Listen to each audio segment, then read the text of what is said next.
ஆழ்வார் எம்பெருமானார் ஜீயர் திருவடிகளே சரணம். ஜெய் பிரேமிகேந்திர சத்குருதேவ் பகவான் கி ராமானுஜா ராமானுஜா ராமானுஜா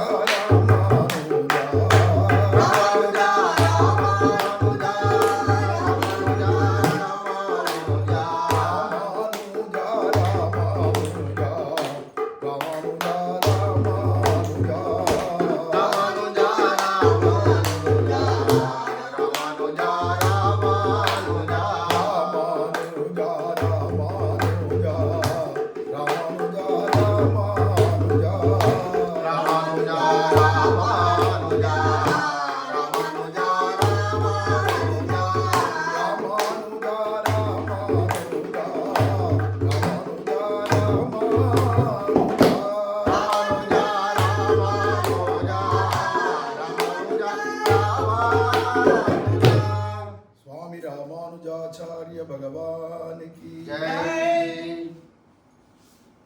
ஸ்ரீசைலே சதயா பாத்திரம் தீபக்தியாதி குணார்ணவம் யதீந்திர பிரவணம் வந்தே ரம்யஜா மாதரம் முனிம் லக்ஷ்மீநாத சமாரம்பாம் நாதயாமுன மத்தியமாம் அஸ்மதாச்சாரிய பர்யந்தாம் வந்தே குரு பரம்பராம் கோலாகலதயா பாத்திரம் மாதுரீரமணம் பிரபும் பக்த பிரியம் பிரேமிகேந்திரம் ரசிகாச்சாரியமாஸ்ரயே. ஆழ்வார் எம்பெருமானார் ஜீயர் திருவடிகளே சரணம். ஜெய் பிரேமிகேந்திர சத்குருதேவ் பகவான் கி. வேதத்திலேருந்து தொடங்கி நீ உலகத்தில் பலவேறு கிரந்தங்கள் பலவேறு மொழிகளில் நம்ம சனாதன தர்ம விஷயத்தை விளக்க வந்ததாக நிறைய இருக்கு. வேதத்துக்கும் பாஷ்யங்கள் அப்படிங்கிற விவரணங்கள் வியாக்கியானங்கள் இருக்கு. சாயன பாஷ்யத்திலேருந்து ஆரம்பித்து பலவேறு வியாக்கியானங்கள் இருக்கு. பாஷ்யன்றதுக்கே வியாக்கியானம் அல்லது விவரணம் தான் அர்த்தம். அதுக்கு மேலே இந்த வியாக்கியானத்துக்கு ஒரு வியாக்கியானம் பண்ணால் அதுக்கு டீக்கான்னு பொதுவாக சொல்கிறோம். இந்த வியாக்கியானத்தினுடைய விவரணங்கள் அப்படின்னு அதுக்கு டீக்கான்னு சொல்கிறோம். அப்போ பாஷ்யங்கள் டீக்காக்கள் அப்படின்னு நிறைய உண்டாயிருக்கு. அது வேதத்துக்கு உண்டாச்சு. அதிலே முக்கியமாக எடுத்து உபனிஷத்துகளுக்கு அப்படின்னு தனியாக எடுத்து வியாக்கியானம் பண்ணியிருக்கா. அதுக்கப்புறமா பகவத்கீதை போன்றதான அல்லது ராமாயணம், பாரதம், ஸ்ரீமத் பாகவதம் போன்ற பலவேறு இதிகாச புராணங்களுக்கோ ஸ்மிருதிகளுக்கு கூட பாஷ்யங்கள்லாம் வந்திருக்கு, விளக்கங்கள்லாம். ஏன் அப்படின்னா அதனுடைய தாத்பரியம் என்னங்கிறது பிற்காலத்தை வாழ்க்கை புரியாத போயிடக்கூடாது என்ற கவலையினால அதுக்கு விளக்க உரை எழுதுறது அப்படிங்கிறது ஒன்று உண்டு. இப்போ திருக்குறள்லாம் தமிழில் இருக்கே தவிர பொதுமறைன்னு சொல்லிக்கிற எல்லாரும் அந்த நூல்கள்லாம் கூட ஒரு ஸ்மிருதி மாதிரி தான், நீதி நூல் மாதிரி தான். அப்படிங்கச்சே அந்த ஸ்மிருதிகளாக இருக்கக்கூடியதான திருக்குறள் போன்றவர்களுக்கு கூட பின்னாடி வந்ததான பரிமேலழகர் போன்றவா விளக்கம் எழுதியிருக்கா, அதுக்கும் வியாக்கியானம் பண்ணியிருக்கா. அப்படிங்கிறது ஏன்னா எல்லா நூல்களுக்கும் விளக்கம் தேவைப்படுறது. ஏன்னா எல்லாருக்கும் அந்த சம்ஸ்கிருத பதமோ அல்லது தமிழ் பதமோ அந்த காலத்தில் உபயோகப்படுத்தினதான தமிழ் சம்ஸ்கிருதம் அல்லது வேதத்தினுடைய தாத்பரியம் எல்லாருக்கும் புரிஞ்சிரும்னு சொல்ல முடியாது. அப்போ அதுக்கெல்லாம் விளக்க உரை வியாக்கியானங்கள் தேவைப்படுது. அதை மாதிரி எத்தனையோ உலகத்தில் வியாக்கியானங்கள், விளக்க உரைகள், பாஷ்யங்கள் அப்படின்னு பேரில் எத்தனையோ ஏற்பட்டிருக்கு, எத்தனையோ கிரந்தங்களுக்கு. ஆனால் இதில் எல்லாத்தையும் வச்சு சிகரமாக இருக்கிறது திவ்ய பிரபந்தத்துக்கு ஏற்பட்ட வியாக்கியானங்கள் தான். ஏன் அப்படின்னா அந்த திவ்ய பிரபந்தம் வேதத்தை காட்டிலும் உயர்ந்தது. ஆழ்வார்கள் ஏற்றம், அருளிச்செயல் ஏற்றம் அப்படின்னு மணவாள மாமுனிகள் சாதிக்கிறார். ஆழ்வார்கள் யாரை காட்டிலும் ஏற்றமானவர்கள், உயர்ந்தவர்கள்னா ரிஷிகளை காட்டிலும். அப்போ தமிழ் வேதமாக இருக்கக்கூடிய திவ்ய பிரபந்தம் ஏற்றம்னு சொன்னால் அது எதை காட்டிலும்னா வேதத்தை காட்டிலும் உயர்ந்ததுன்னு அர்த்தம். ஆழ்வார்கள் ஏற்றம், அருளிச்செயல் ஏற்றம். அதுக்கு காரணம் என்னன்னா அந்த வேதத்தில் இருக்கிற விஷயங்கள் பூரா திவ்ய பிரபந்தத்தில் இருக்கு. ஆனால் வேதம் நமக்கு காட்டி கொடுக்காத பலவேறு சூக்ஷ்மார்த்தங்களை திவ்ய பிரபந்தம் காட்டி கொடுக்கறது, அல்லது அந்த வேதத்தினுடைய சாரதமமான விஷயத்தை புழிஞ்சு நமக்கு கொடுக்கறது. அப்படிங்கச்சே அப்போ அது சாரம், சாரதரம், சாரதமம் 3 விஷயங்களையும் சொல்லும் வேதம். ஆனால் இது அப்படி இல்லை, சாரதமத்தை மட்டும் புழிஞ்சு கொடுக்கறது நமக்கு. இதுக்கு மேலே நீ தெரிஞ்சுக்க வேண்டியது ஒன்றுமே கிடையாது, இதுக்கு மேலே அனுபவிக்கிறதுக்கு ஒன்றும் கிடையாது அப்படின்றதுனால சகல வேதங்கள், இதிகாசங்கள், புராணங்கள், அதுக்கடுத்து பின்னாடி வந்த ஸ்மிருதி வாக்கியங்கள் அல்லது அங்கங்கள் இருக்கக்கூடிய வேதாங்கங்கள், பிரம்மசூத்ராதி விஷயங்கள், பகவத்கீதா விஷயங்கள்னு எல்லாம் இதுக்குள்ள அடக்கம். 4000 தெரிஞ்சுடுத்துன்னா ஒருத்தனுக்கு வியாக்கியானத்தோட எல்லாம் தெரிஞ்சவன் ஆயிடுவான், சர்வஜன் ஆயிடுவான் அப்படின்னு இருக்கிறதுனால அப்பேற்பட்டதான இந்த திவ்ய பிரபந்தத்துக்கு வியாக்கியானங்களை போட்டி போட்டு ஆரம்பத்திலேருந்து சுவாமி நாதமுனிகள்லேருந்து எல்லாரும் சில பேர் அதை வியாக்கியானமா எழுதி வச்சா, சில பேர் தன்னுடைய சிஷ்யாளுக்கு சொல்லின்னு பின்னாடி வந்தவா அதை எழுதி வச்சா, பரம்பராலப்தமா வந்த இந்த விஷயங்களை எழுதி வச்சா. ஏடுபடுத்தி வச்சது திவ்ய பிரபந்தத்துக்கு வியாக்கியானது முதல்ல ராமானுஜர் காலத்துல சுவாமி திருக்குறுகை பிரான் பிள்ளான் அப்படின்னு பெரிய திருமலை நம்பியுடைய குமாரர், ராமானுஜருடையதான தாய் மாமாவுடைய புள்ள மாமா பையன், அப்பேற்பட்ட பிள்ளான் அப்படிங்கிறவர் ராமானுஜருக்கு புத்திரன் இல்லாதனால ஞான திருக்குறுகை பிரான் பிள்ளான் அப்படிங்கிறதால ஞான புத்திரன் அப்படிங்கிற அவர் 6000 முதல்ல இதை ஏடுபடுத்தினார், வியாக்கியானமா அருளி செய்தார் திருவாய்மொழி. அதுலேருந்து ஆரம்பிச்சு திருக்குறுகை பிரான் பிள்ளானுக்கு அடுத்தது சுவாமி நஞ்சியர் அப்படின்னு ஆரம்பிச்சது. பட்டர்லாம் காலட்சேபமா சொல்லிட்டே போயிட்டார் வியாக்கியானங்களை, அதெல்லாம் நஞ்சியர் தான் ஏடுபடுத்துறார் பின்னாடி. அப்புறம் நம்பிள்ளை, சுவாமி பெரியவாச்சான் பிள்ளை, அழகிய மணவாள பெருமாள் நாயனார், இந்த மாதிரி பல பேர் கடைசியில் மணவாள மாமுனிகள் வரைக்கும் இந்த பூர்வாச்சாரர்கள் எல்லாருமே வாதிகேசரி அழகிய மணவாள ஜீயர் போன்றவாள்லாம் வியாக்கியானங்களை புங்கமா அவளுக்கு அப்படியே வந்துட்டே இருக்கு. சாரங்கம் உதைத்த சரமணி மாதிரி எல்லாம் பலவேறு பாவ விசேஷங்கள். இவெல்லாம் பாவனாலோகத்திலேயே சஞ்சாரம் பண்ணதுனால பாவ விசேஷங்களா இத்தனையும் கிடைச்சிருக்கு நமக்கு. இதுல எத்தனையோ வேத பாஷ்யத்திலேருந்து ஆரம்பிச்ச எல்லா வியாக்கியானங்களும் இல்லாத பெரிய ஒரு சிறப்பு என்ன அப்படின்னா, வியாக்கியானங்கள்ல முன்னாடி சொன்ன ஆச்சாரியர்கள்லாம் என்ன சொன்னாலோ அதை தவிர்த்துட்டு அதை விலக்கிட்டு அது சரியில்லைன்னு சொல்லிட்டு தங்களுடைய பட்சமான வியாக்கியானத்தை எழுதினா அப்படின்னு கிடையாது. பேசிட்டே பேசலல்லால் அப்படின்னு நாதமுனிகள் என்ன சொல்லியிருப்பாரோ அதுதான் மணவாள மாமுனிகள் எல்லாரும் பேசுறா. அதுல பாவங்களை வேணா மேலும் மேலும் இன்னும் பாவங்களோ இல்ல உதாரணங்கள் கொடுக்கச்சே இப்படி அப்படின்னு உதாரணங்கள் கொடுக்கறதோ வேணா பேதங்கள் இருக்குமே தவிர விஷயம் மூலத்தை மாற்ற மாட்டா, அதனுடைய பாவார்த்தத்தை மாற்ற மாட்டா, பூர்வாச்சாரிகள் எதையுமே அவ தவிர்க்க மாட்டா. இதெல்லாம் அவளுடைய செயலி. இப்படியாக நஞ்சியர் சொல்வார், இப்படியாக பட்டர் அருளி செய்வார் அப்படின்லாம் சொல்வார், இப்படியாக எம்பார் அருளி செய்வார், இப்படியாக நாதமுனிகள் அருளி செய்வார்னு வரும். அதுல பார்த்தா அவ பூர்வாச்சாரிகள் சொன்னதெல்லாம் ஏத்துண்டு அதுக்கப்புறமா தன்னுடைய பட்சமா ஏதாவது 1-2 விசேஷ பாவார்த்தம் இருந்தால் அதையும் எழுதுவா அப்படிங்கிறதா இதுல சிறப்பு. ஏன் அப்படின்னா எல்லாரும் ஒரே லோகத்திலேருந்து வந்தவா. அடிக்கடி நம்ம சொல்றோம், ஆழ்வார்கள்லேருந்து தொடங்கி மணவாள மாமுனிகள் வரைக்கும் நம்ம பூர்வாச்சாரர்கள் அத்தனை பேரும் வைகுண்டத்திலேருந்து வந்தவா. இது ஒரு சிறப்பு. இதுக்கு அடுத்த இன்னொரு பெரிய சிறப்பு என்னன்னா, ஒரு 500 வருஷங்கள்ல நடந்ததான வாழ்க்கை வரலாறுகளோ, 500 வருஷங்கள்ல பல பெரியவர்கள் பேசினதோ, 500 வருஷதான தமிழ்நாட்டினுடைய தமிழ் தேசத்தினுடைய சிறப்புகளோ, அதில் நடந்ததான ராஜாக்கள் பரிந்த இருக்கக்கூடியதான விஷயங்களோ எல்லாம் இந்த வியாக்கியானங்கள்ல பார்க்கலாம். அதெல்லாம் ஐதீகங்கள் அப்படின்னு காட்டப்படும். இதுல ஆச்சாரியர்கள் ஆகிய நாதமுனிகள்லேருந்து தொடங்கி மணவாள மாமுனிகள் காலத்து பர்யந்தம் இருந்ததான அத்தனை ஆச்சாரியர்களுடைய காலத்தில் நடந்த பலவேறு சம்பவங்களை இங்கே வியாக்கியானங்களில் உதாரணத்துக்கு எடுத்து கொடுப்பா. பாசுரம், ஆழ்வார் பாசுரம் ஒரு விஷயம் இருக்கும், அதுக்கு உதாரணமா இந்த சரித்திரம், ஆழ்வார்களுக்கு பிற்பாடு வந்த நாதமுனிகள்லேருந்து வந்த ஆச்சாரியர்களுடைய சரித்திரம் குறிப்பதில் வரும். அல்லது இன்னார் கேள்வி கேட்டா இன்னார் பதில் சொன்னா அப்படிங்கிறது வரும். அதுலேயே சோழராஜன் விஷயமாவோ பாண்டியராஜன் விஷயமாவோ போன்றவைகள்லாம் கூட உள்ள வரும். அதெல்லாம் ஐதீகங்களாக வரும். அப்படிங்கச்சே சோழ பேரரசுகள், அதுல இருந்த சாமந்தர்கள் அப்படிங்கிற அடுத்த அதிகாரிகள், ராஜாவுக்கு கீழே இருக்கக்கூடிய அதிகாரிகளோ அல்ல முதலமைச்சர்களை பற்றியோ அங்க இருக்கக்கூடிய அரசவையில் இருந்த புலவர்களை பற்றியோ இதெல்லாம் கூட நிறைய வரும். இதுல பார்க்க முடியுது.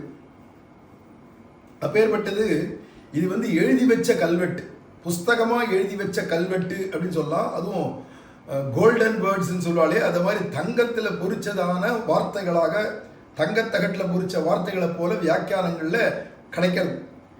பொதுவாக இந்த ஐதீகங்கள்லாம் வியாக்கியானம் சொல்றவாளுக்கு எப்படா வரும் அப்படின்னு கேட்கிறவாளுக்கு இருக்கும், சொல்றவாளுக்கு இருக்கும். அது எப்படிடானா நல்ல உயர்ந்த ஜீரா, அதாவது கேசரி, அல்லது உயர்ந்ததான அக்கார படிசல், இல்லைன்னா நம்ம சக்கரை பொங்கல், உயர்ந்த சக்கரை பொங்கல், இது மாதிரிலாம் நன்னா பார்த்து க்ஷீரான்னம் இதெல்லாம் பண்ணச்சே அங்கங்க நடுவில் முந்திரி பருப்போ அல்லது கிஸ்மிஸ் திராட்சையோ அல்லது பாதாமோ பிஸ்தாவோ இதை பருப்புகள்லாம் போடுறா இல்லையா, உலர் பருப்புகள்லாம் உலர் பழங்கள்லாம், அதெல்லாம் அங்கங்கே நறுக்குன்னு அப்படியே சாப்பிடுச்சு, எவ்வளோ டேஸ்டாக இருக்குமோ சாப்பிடுச்சு. அதை மாதிரி இதெல்லாம் வருது. ஐதீகங்களை வரைச்ச ஐதீகங்கள் வந்துடுது. எந்த ஆச்சாரியர் எந்த ஆச்சாரிட்ட பேசுகிறார், இல்லை எந்த விஷயத்த பூர்வாச்சாரியர்கள், தனக்கு பூர்வாச்சாரியர்கள் யாரோ அவா சொன்ன விஷயங்கள், அவா கதா விஷயங்கள், சரித்திர விஷயங்கள்னு பார்த்து பார்த்து அப்படி சோழ மன்னன் இருந்திருக்கான், இப்படி சாமந்தன் இருந்திருக்கான், இப்படி முதலமைச்சர் இருந்திருக்கார் அப்படிங்கிற குறிப்புகள்லாம் வச்சு ரொம்ப குதூகலமாக இருக்கும். ஆனால் இந்த வியாக்கியான விளக்கத்துக்கு சம்பந்தத்தோடு இருக்கணும். அது அப்படி இருந்து பண்ணுவா. அதனால இதெல்லாம் 4000 திவ்ய பிரபந்தத்தையும் எடுத்து குறிப்பு தனித்தனியாக எடுத்து எழுதி அது அத்தனையும் பல்லாண்டு திருப்பல்லாண்டுலேருந்து தொடங்கி பூர்ணமாக எடுத்து அதை தனித்தனியாக எடுத்து அதை நம் வைஷ்ணவ ஆச்சாரியர்களின் வாழ்வும் வாக்கும் அப்படின்னு சுவாமி திருவல்லிக்கேணியில் எழுந்துள்ளிருக்கிற சுவாமி எம்ஏ வெங்கடகிருஷ்ணன் சுவாமி உபய வேதாந்தாச்சாரியராக எழுந்துள்ளிருக்கிறவர். சுவாமி அனந்தான் பிள்ளையுடையதான வம்சத்தில் வந்தவர். அவர் இதனுடைய ஐதீகங்களெல்லாம் அத்தனை தனியாக எடுத்து அதை ஒரு புஸ்தகமாக போட்டார், வாழ்வும் வாக்கும்னு. இப்போ இன்னையிலேருந்து தொடங்கி அந்த வாழ்வும் வாக்கும்ன்றதான இந்த ஐதீகங்களை பற்றியே ஒன்றுன்னா பிரபந்தத்தில் வரதெல்லாம் இப்போ விளக்கமாக சொல்லலாம் அப்படின்னு எடுத்துட்டு ஆரம்பிக்கிறோம். அதில் இந்த ஐதீகங்கள் ரொம்ப முக்கியம். இப்போ உதாரணத்துக்கு சொல்ல போனோம்னா, ஒரு மகள் தன்னை உடையேன், உலகம் நிறைந்த புகழால் திருமகள் போல வளர்த்தேன், செங்கண்மால் தானே கொண்டு போனான் அப்படின்னு நாச்சியார் திருமொழியில் பெரியாழ்வார் திருமொழியில் சுவாமி பெரியாழ்வார் ஆண்டாள் விஷயமா பாடுறார். இது பாடியிருக்கிறது பொதுவாக ஒரு தாயார் தன்னுடையதான குழந்தை கல்யாணமாகி பகவானோட கல்யாணமாகி போயிட்டா அந்த விரகத்தை இல்லம் வெறியோடிட்டாலும் எங்கள் வீடே வெறிச்சோடி போயிடுது அப்படின்லாம் இங்கே சொல்லிட்டு வரைச்சே. இந்த பாசுரம் இந்த பதிகத்தில் தான் அதுவும் வருது. ஒரு மகள் தன்னை உடையேன், இல்லம் வெறியோடிட்டாலோ என் மகளை எங்கும் காணேன், மல்லரை எட்டவன் பின் போய் மதுரைப்புறம் பூக்காள்களோ போன்றவைகள்லாம் வருது இல்லையா. இந்த பாசுரம் விரகம். பொண்ணு தன்னுடைய நாயகனான கண்ணபிரான கல்யாணம் பண்ணி போயிட்டா. இப்போ அங்கே இந்த நந்தகோபாலனோ யசோதியோ மனாட்டுப்புறம் கொள்ளுங்களோ அப்படின்னு வேற கேட்குறா.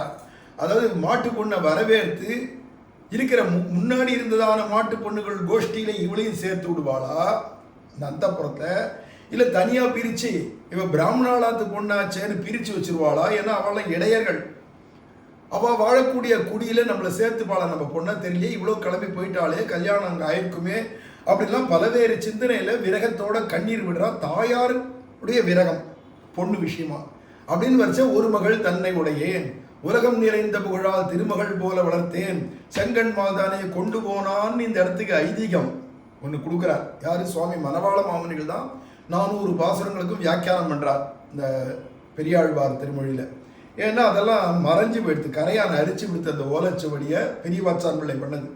அதில் மணவாள மாமனிகள் அதை பூர்த்தி பண்ணுறார் 400 பாசுரத்துக்கு வியாக்கியானத்தை. அதில் அவர் ஒரு ஐதீகம் எடுக்கிறார். என்னென்னா, சுவாமி கூரத்தாழ்வான் அவருக்கு கிட்டத்தட்ட 128 திருநட்சத்திரம் ஆயிடுத்து, அதாவது ஆயுஸ் 128 வயசாகிடுத்து. அந்த சந்தர்ப்பத்தில் நம்பெருமாள்கிட்ட போய் அடியேனுக்கு பரமபதம் கொடுத்துடணும், திருநாடு கொடுக்கணும் அப்படின்னு பிரார்த்தனை பண்ணிண்டா. உடனே பெருமாள் இன்னையிலேருந்து 4வது நாள் உமக்கு மேல் வீடு கொடுத்தோம் அப்படின்னு அருளை பாடிட்டு சாதிச்சார். எல்லா பிரசாதங்களையும் கொடுத்துட்டார். கிளம்பி தன்னுடையதான திருமாளிகளை கூரத்தாழ்வான் சயனிச்சுருக்கார். பெரிய நோவு ஒன்றும் இல்லை, வயசாகிடுத்து 128 வயசாயிடுது. அதுக்காக வைகுண்டம் போகணும்னு எதுக்கு கேட்கணும்? இங்கே தான் ராமானுஜர் எழுந்தருள் இருக்காருன்னா ஆச்சு. ராமானுஜருக்கு 120 திருநட்சத்திரம் ஆயிடுத்து, அவர் எப்போ வேணா கிளம்பிடுவார் வைகுண்டம். அதுக்கு முன்னாடி நம்ம அங்கே போய் எல்லா ஏற்பாடுகளையும் பண்ணணும் ராமானுஜரை வரவேற்கிறது அப்படின்னு கூரத்தாழ்வான் பெருமாள்கிட்ட போய் கேட்டுன்னு வந்துட்டார். பெருமாளும் 4வது நாள் உமக்கு மேல் வீடு தரோம்னு சொல்லிட்டார். இந்த சந்தர்ப்பத்தில் அங்கேருந்து சுவாமி ராமானுஜர் கேள்விப்பட்டு இவருடைய திருமாளிகைக்கு ஓடி என்ன கூரத்தாழ்வான் இப்படி போய் பெருமாள்கிட்ட கேட்டுவிட்டீரே அப்படின்னு தன்னுடைய மடியில் எடுத்து கூரத்தாழ்வானை போட்டுண்டு தடவு கொடுத்துட்டே கண்ணீர் விட்டுட்டே சொல்றார். ஒரு மகள் தன்னை உடையே, உலகம் நிறைந்த புகழால் திருமகள் போல வளர்த்தேன், செங்கண்மால் தான் கொண்டு போனான். இந்த வாசனத்தை சொல்லிட்டே கண்ணீர் விட்டார் ராமானுஜர். ஒரு மகள் தன்னை உடைய கூரத்தாழ்வான் என்னுடைய பொண்ணு, ஒரே ஒரு ஒத்த பொண்ணு, இவளுக்கு சமமா யாரையும் சொல்ல முடியாது. அப்பேற்பட்ட ஒரு மகள் தன்னை உடையவேன். இவ யாரை போலனா திருமகள் போல வளர்த்தேன். ஏன்னா கலையற கற்றமாந்தர் காண்பரோ கேட்பரோ தான்ற தொண்டரடிப்புடி ஆழ்வார் பாசுரத்துக்கு இந்த கலையற கற்றமாந்தர்னா பிராட்டி கூரத்தாழ்வான் போல்வார் அப்படி இவர் 2 பேரும் சேர்த்தே வியாக்கியானம் பண்றார் சுவாமி பெரியவாச்சான் பிள்ளை. அப்ப பிராட்டியோட சேர்த்து சொல்லாமடியா கூரத்தாழ்வான் இருக்கிறதுனால இங்க ஒரு மகள் தன்னை உடையேன், திருமகள் போல வளர்த்தேன் ஆனால் செங்கன்மால் தான் கொண்டு போனான். அந்த புண்டரீகாட்சரான பகவான் இவருக்கு வைகுண்டம் கொடுக்குறேன்னு சொல்லிட்டானேன்னு கண்ணீர் உதிர்த்தாராம். அப்போ இந்த சரித்திரம் இது பொதுவாக ராமானுஜர் வைபவம் அப்படின்னு பார்த்தா அதில் இந்த நுணுக்கங்கள்லாம் இருக்காது. சரித்திரங்கள் பலவே இருந்தாலும் ராமானுஜர் வந்தார், இந்த பாசுரத்தை சொல்லி கண்ணீர் விட்டார் அப்படின்னு இருக்காது. கூரத்தாழ்வான் கிளம்பின உடனே துவயமந்திரத்தை காதல உபதேசம் பண்ணார்ன்றதான விஷயங்கள் இருக்குமே தவிர இந்த பாசுரம் சொல்லி கண்ணீர் விட்டார் அப்படிங்கிறது அங்க கிடைக்காது. குரு பரம்பரை சரித்திரத்துல கிடைக்குமோ கிடைக்காது. இந்த சூக்ஷ்மார்த்தங்கள்லாம் அதெல்லாம் இந்த வியாக்கியானங்கள்ல ஐதீகம் அப்படின்னு போட்டு அப்ப நடந்ததான சரித்திரங்கள், அப்ப நடந்ததான சம்பாஷணைகள், அவளுடையதான வைபவங்கள் இதெல்லாம் இதுல கொடுப்பா. அப்படிங்கிறதுனால்தான் இது தனியா விலட்சணமா இருக்கு. நம்ம சம்பிரதாய வியாக்கியானங்கள்லயே இதுதான் ரொம்ப விலட்சணமான விஷயம். நமக்கு அந்த சந்தர்ப்பத்தில் தமிழ் தேசத்தையோ அல்லது பூரா பாரத தேசத்தையோ நடந்த சம்பவங்கள்லாம் இது ஒரு கல்வெட்டு போல இருக்கிறதுனால நம்ம சரித்திரமும் இதுல பார்த்துக்கலாம், அன்னைக்கு இருந்த அரசாட்சி முறைகளையும் பார்த்துக்கலாம், அன்னைக்கு இருந்ததான மக்களுடைய மனோபாவங்களையும் பார்த்துக்கலாம், அதுல நம்ம பூர்வாச்சாரியர்கள்லாம் எப்படி இருந்தான்ற வாழ்க்கை சரித்திரங்களையும் பார்த்துக்கலாம், பூர்வாச்சாரியர்கள் ஒருத்தருக்கு ஒருத்தர் சம்பாஷணம் பண்ணிண்டா அப்படிங்கிற விஷயங்களையும் பார்த்துக்கலாம். இதோட இல்லாத இந்த வியாக்கியானத்தினுடையதான விஷயத்தை நம்ம நல்ல மனசுல புரிஞ்சுக்கிறதுக்கு இந்த நடுவில் இதை கொடுத்தோமானா, இந்த ஐதீகங்கள்னு ஒன்று வந்துதானா, இதை வச்சுன்னு அந்த இடத்துக்கு இப்படி அர்த்தமா அப்படின்னு நம்ம இன்னும் நல்லா தெளிவாக புரிஞ்சுக்கிறதுக்கும் வசதியாக இருக்கின்றதால இந்த திவ்ய பிரபந்த வியாக்கியானங்கள்ல நம்ம பூர்வாச்சாரியர்கள் இந்த ஐதீகம்னு ஒன்றத்தை கொடுத்தா பத்தில சம்பவங்களை இதை மாதிரி எந்த வேத பாஷ்யத்திலேருந்து எந்த வியாக்கியானங்களுக்கும் கிடையாத ஒரு அபூர்வமான ஒரு விஷயம் இதுதான்.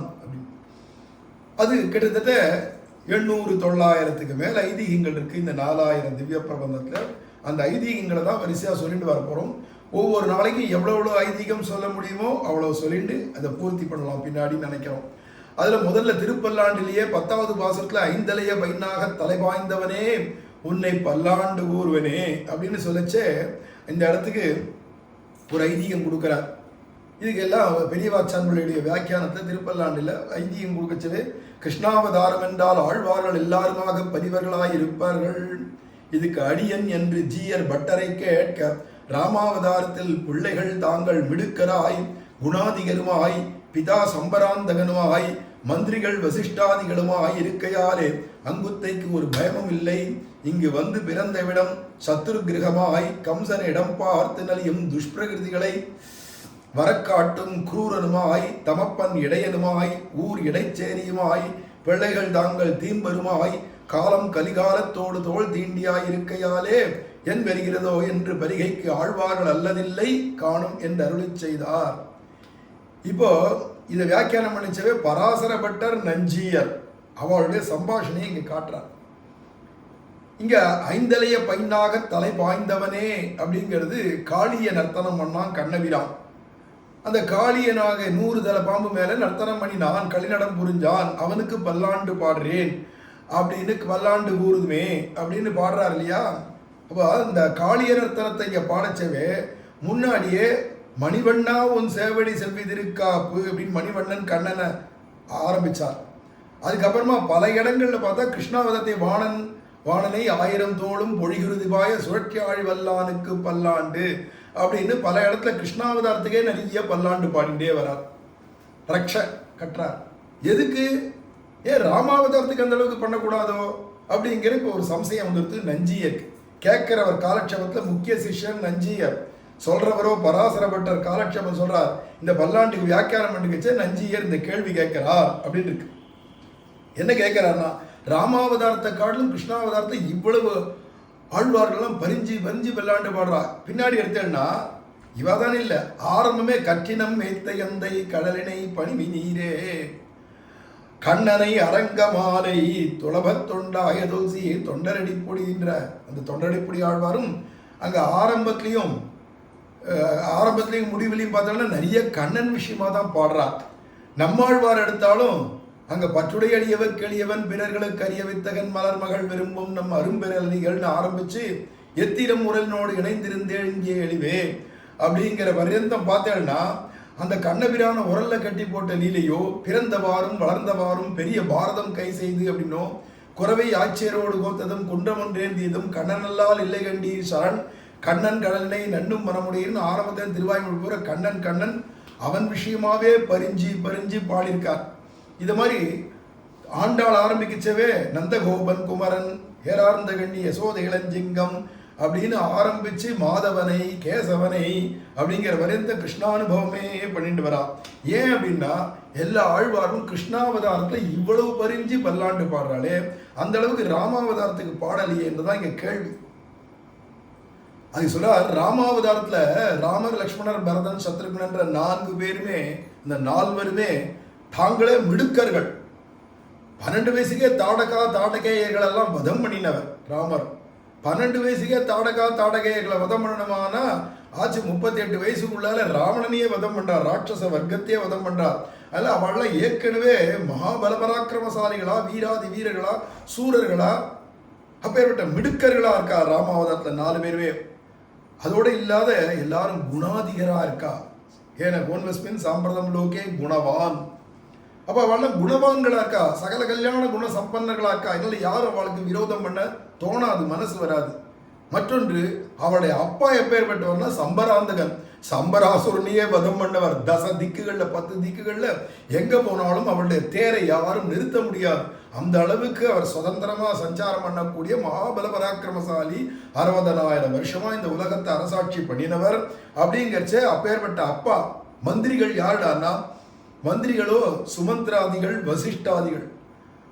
கும்னா புடி சாபம்னா எல்லாம் சாம்பலா போயிடுவா. அது அப்படியே சிலையாட்டம் நில்லுன்னா சிலையாட்டம் நிற்க வேண்டியதான், கல்லா போனா கல்லா போக வேண்டியதான் அப்படிங்கிற அளவுக்கு வசிஷ்டர். மந்திரவாதிகளில் சிறந்தவர் வசிஷ்டர் அப்படின்றதோ. அல்லது மந்திரிகள் யாருடானா, பிரதான மந்திரி அங்க இருந்தவர் யாருடானா நம்ம சுமந்திரர் போன்றவாழ்லாம். அப்படி இருக்கக்கூடியதான கட்டுங்கோப்பா இருக்கக்கூடியது. இதுக்கெல்லாம் மேல இது யுகமோ திரேதாயுகம், ரொம்ப நல்லவாழ்லாம் வாழ்ந்த காலம். ஆனா கிருஷ்ணாவதாரம் அப்படி இல்லை, காலமோ கலிக்கு தோல் தீண்டியான துவாபராந்தம் அப்படிங்கிறார். கலியுகத்தை ஆரம்பிக்கிறதுக்கு முன்னாடி இருந்த காலம். இப்ப கலி எப்பேற்பட்ட துஷ்டமான காலமா இருக்கச்சே, கலுஷித்தமா இருக்கு, கலி கலுஷித்தமா இருக்குங்கிறோம். கலையே தோஷநிதே ராஜன்னு சொல்றா. இப்படி தோஷ யுகமா இருக்கக்கூடிய இந்த கலியுகத்துக்கு ஆரம்பம் துவாபரயுக கடைசி. அப்பதான் கிருஷ்ணாவதாரமா இருக்கிறதுனால எங்க பார்த்தாலும் அசுரர்களும், பூபாரம் தாங்க முடியாத அளவுக்கு ராட்சசாலும் அசுரர்களும் நிறைய இருக்கா. அதனால ராமாவதாரத்தை கண்டு அவ்வளவு பயந்து பயந்து பல்லாண்டு பாடணுன்ற அவசியம் இல்லை. ஆனா கிருஷ்ணாவதாரம் அப்படிங்கிறதுனால இங்க வந்து பிறந்த இடமே சத்ருவுடைய ஜெயில, கம்சனுடைய ஜெயில தான் வந்து கிருஷ்ணாவதாரம் ஆச்சு. ஒருத்தி மகனாய் பிறந்து.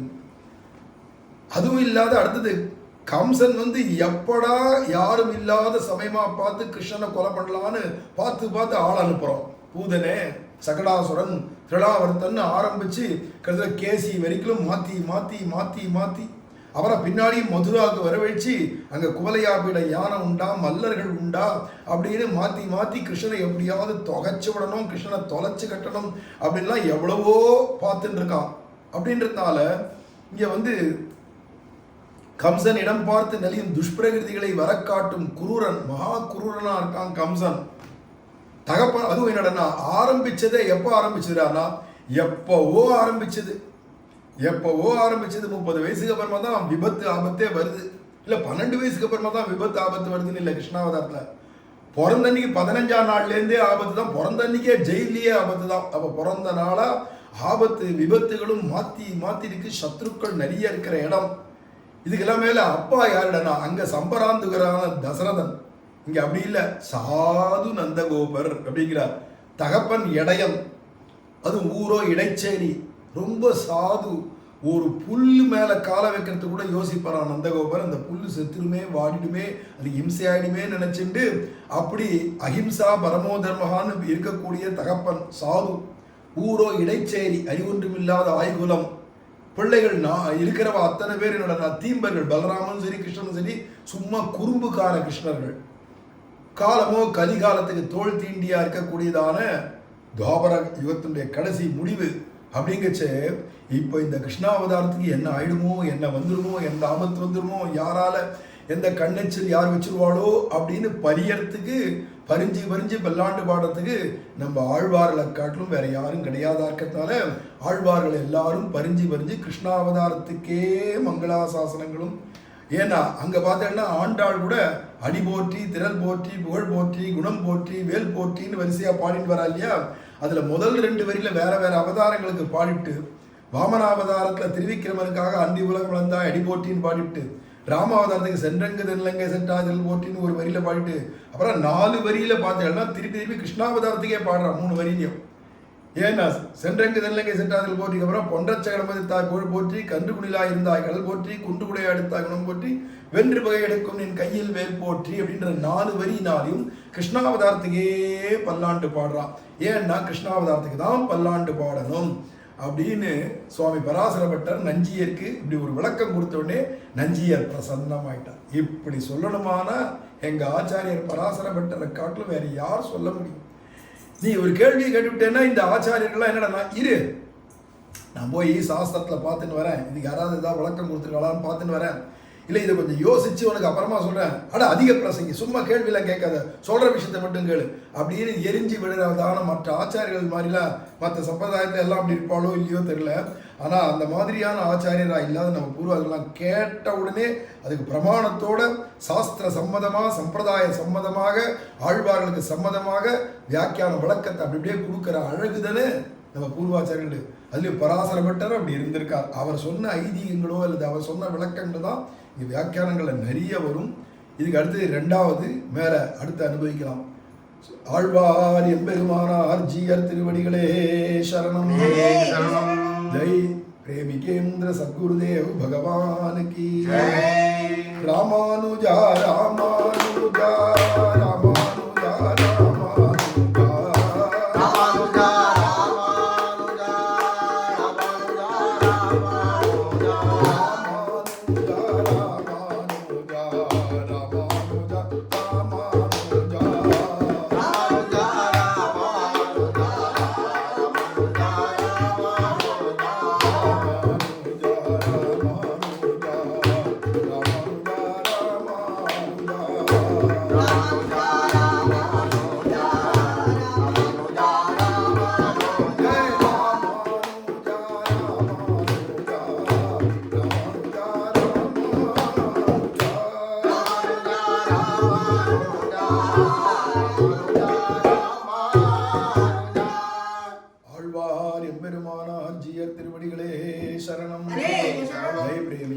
सद्गुरुदेव भगवान की श्रीमते रामानुजाय नमः। श्रीमते रामानुजाय नमः।